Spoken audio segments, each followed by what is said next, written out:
Adik perempuan hanya bersumpah berbohong kepada kakak perempuan dan harus disambar petir. Namun, detik berikutnya, petir benar-benar menyambar tubuhnya. Seketika itu, kepalanya mengeluarkan asap. Hanya karena orang yang berbohong kepada kakak perempuan sejak kecil akan mendapatkan retribusi. Suatu hari, dia tanpa sengaja mendengar dari ibu angkatnya. Ternyata dia adalah putri sejati keluarga Lu yang sengaja dilaporkan salah oleh ibu angkatnya. Namun, ketika dihadapkan dengan pertanyaan gadis itu, ibu angkatnya bersikeras tidak mengaku. Dia bahkan bersumpah bahwa jika berbohong, dia akan ditabrak mobil saat keluar. Namun, dia baru saja melangkah keluar dari pintu. Detik berikutnya, sebuah mobil mewah tiba-tiba melaju keluar. Seketika itu, mobil tersebut menabraknya hingga tewas. Karena semua yang dia bohongi kepada gadis itu satu persatu menjadi kenyataan. Hal ini membuatnya dianggap sebagai bencana oleh penduduk desa. Dia benar-benar menjadi seorang yatim piatu yang tidak memiliki rumah.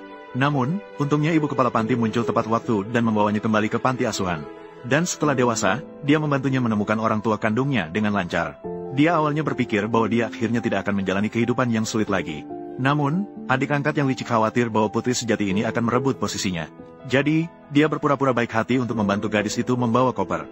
Sebenarnya dia ingin sengaja menjatuhkan barang bawaan gadis itu, sehingga memperlihatkan penampilan miskin gadis itu dan membuatnya malu di depan umum. Gadis itu marah dan berlari menghampirinya lalu mendorongnya. Dia memperingatkannya bahwa jika dia berani melakukan trik-trik kecil ini lagi, dia pasti akan membuatnya menyesal. Namun, perempuan licik itu tetap dengan tidak malunya menyatakan. Dia bilang bahwa dia hanya lupa bahwa kedua tangannya baru saja terluka 2 hari yang lalu.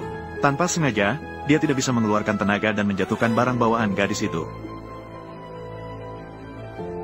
Namun, perempuan licik itu mengira gadis itu sedang berusaha menakut-nakutinya. Dia melotot tajam ke arah kakaknya dan kemudian mengikuti ibu angkatnya masuk ke dalam rumah. Namun, detik berikutnya dia benar-benar terjatuh ke tanah. Kedua tangannya seketika tidak bisa mengeluarkan tenaga sedikit pun. Bahkan untuk mencoba bangkit pun dia harus meminta bantuan orang tua angkatnya. Melihat orang tua kandungnya semua membela perempuan licik itu, gadis itu seketika merasa sangat kecewa dengan kasih sayang yang terlambat ini. Dia tidak menghiraukan mereka dan menarik barang bawaannya sendiri masuk ke dalam rumah. Namun, dia baru saja sampai di kamarnya. Perempuan licik itu tiba-tiba mulai berulah lagi. Dia melemparkan semua pakaian jelek yang tidak diinginkannya ke wajah gadis itu. Tanpa disadari, gadis itu sejak kecil bukanlah orang yang mudah dibuli. Melihat perban yang dibungkus oleh perempuan licik, dia dengan bangga berkata, "Harga yang harus dibayar karena berbohong padaku. Apakah kamu masih puas? Itu hanya kebetulan saja. Jangan bicara sembarangan. Baiklah, coba lagi lain kali." Ini membuat perempuan licik itu sangat marah seketika. Dia segera menemui orang tua angkatnya berpura-pura merasa kasihan. Menyebarkan rumor bahwa gadis itu baru saja kembali dari desa. Pasti dia masih belum familiar dengan etika keluarga kaya. Mendorong orang tua angkat untuk sementara tidak mengungkapkan bahwa gadis itu adalah putri sejati. Tanpa disadari, tujuan sebenarnya gadis itu kembali sama sekali bukan untuk peduli dengan status putri keluarga kaya, melainkan ingin mendapatkan sumber daya dari keluarga Lu untuk memperbaiki kondisi anak-anak di panti asuhan. Maka dia segera menyatakan bahwa dia bisa tidak mengungkapkan identitasnya. Namun selama 20 tahun ini, orang tuanya tidak pernah mencarinya demi perempuan licik itu. 20 tahun ini, sekitar 50 tahun. Saya berharap kalian bisa menyumbangkan ini untuk panti asuhan. Perempuan licik itu melihat orang tua angkatnya setuju tanpa ragu. Maka dia memutuskan untuk menghancurkan gadis itu. Begitu sampai di sekolah, dia mulai menyebarkan rumor ke sana kemari. Mengatakan bahwa gadis itu bukan hanya seorang kerabat jauh dari desa mereka, dan juga sangat tidak bersih dan suka mencuri. Tanpa mereka ketahui, saat mereka memasukkan uang ke dalam tas, sudah lama dilihat dengan jelas oleh gadis di luar pintu. Maka gadis itu memutuskan untuk tidak mengungkapkan, sehingga membuat perempuan licik itu menuai akibatnya sendiri. Tidak lama kemudian, ketua kelas berlari masuk ke kelas dengan panik menanyakan siapa yang mencuri uang kelas. Namun gadis itu dengan tenang melihat perempuan licik dan rekannya beraksi bersama. Akhirnya, rekannya di bawah arahan perempuan licik itu segera berdiri dan mengatakan bahwa dia melihat sendiri gadis itu mencuri uang kelas, dan bahkan bersumpah dengan yakin untuk membuktikannya. Akhirnya, saat semua teman sekelas percaya pada kata rekannya, ketika rekannya hendak memeriksa tas gadis itu, saat itu, tiba-tiba ayah rekannya menelepon. Dia mengatakan bahwa keluarganya baru saja bangkrut dan semua rekening dibekukan. Semua teman sekelas tampak tidak percaya. Rekannya hanya berbohong dan sembarangan mengeluarkan sebuah cerita. Ternyata, itu benar-benar terjadi dan mereka bangkrut dalam sekejap. Namun perempuan licik itu tetap tidak menyerah, karena dia sendiri yang memasukkan uang kelas ke dalam tas gadis itu. Akhirnya, mereka membalik tas gadis itu hingga terbalik. Namun, mereka masih belum menemukan uang kelas yang dimasukkan ke dalam tas gadis itu. Akhirnya, saat perempuan licik itu penuh dengan kebingungan, seorang teman tiba-tiba menemukan uang kelas di dalam tasnya sendiri. Sudah, jangan berkelahi. Jangan bertindak, ini bukan saatnya karena guru sudah datang. Jangan bertindak, semua berhenti. Lu Lu King Sui. Kalian berdua ikut saya ke kantornya. Guru, saya benar-benar tidak mencuri uang. Semua ini adalah fitnah dari Lu King Sui. Mana buktinya? Sudahlah, orang tuamu segera datang. Tunggu sampai mereka datang, kalian bisa menjelaskan. Ibu, akhirnya kamu datang. Ada apa? Siapa yang mengganggu Yunro kita? Ibu, uang kelasnya hilang. Teman-teman menemukan uang kelas dari tas saya. Tapi kamu bisa memberiku uang saku sebanyak ini setiap bulan. Bagaimana mungkin saya mencuri uang kelas? Iya, saya memberi Yunro uang saku setiap bulan.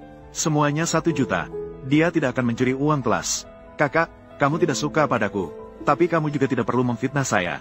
Mencuri uang kelas? Ya. King Sui, saya tahu kamu tidak suka adik perempuan. Tapi kamu juga tidak bisa memfitnah dia seperti ini. Tuan Sen dan Nyonya Sen. Masalahnya belum jelas. Jadi, mengambil kesimpulan seperti ini tidak baik, kan?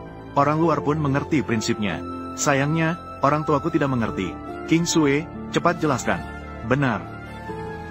Aku yang menaruh uang ke dalam tas Lu Yuro. Lu King Sui, bagaimana bisa kamu memfitnah adikmu?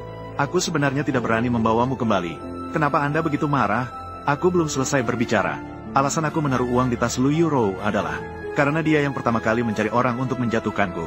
Taruh uangnya di tasku, membuatku menjadi sasaran serangan semua orang.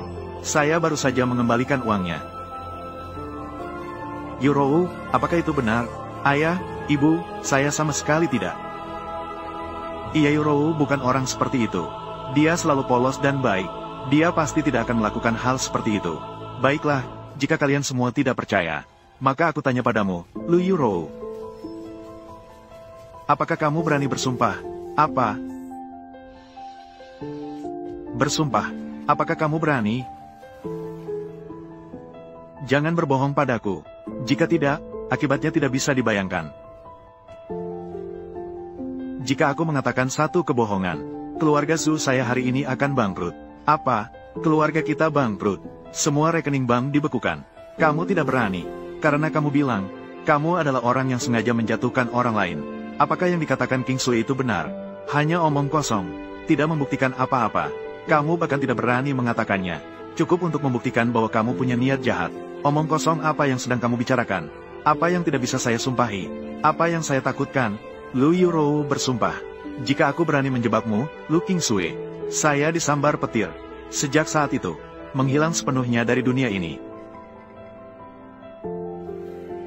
Lu Yuro, kamu lupa. Aku sudah bilang padamu, jangan berbohong padaku. Berbohong padaku, akan ada harga yang harus dibayar. Kamu lihat, sekarang aku tidak ada masalah. Ayah dan ibu percaya padamu.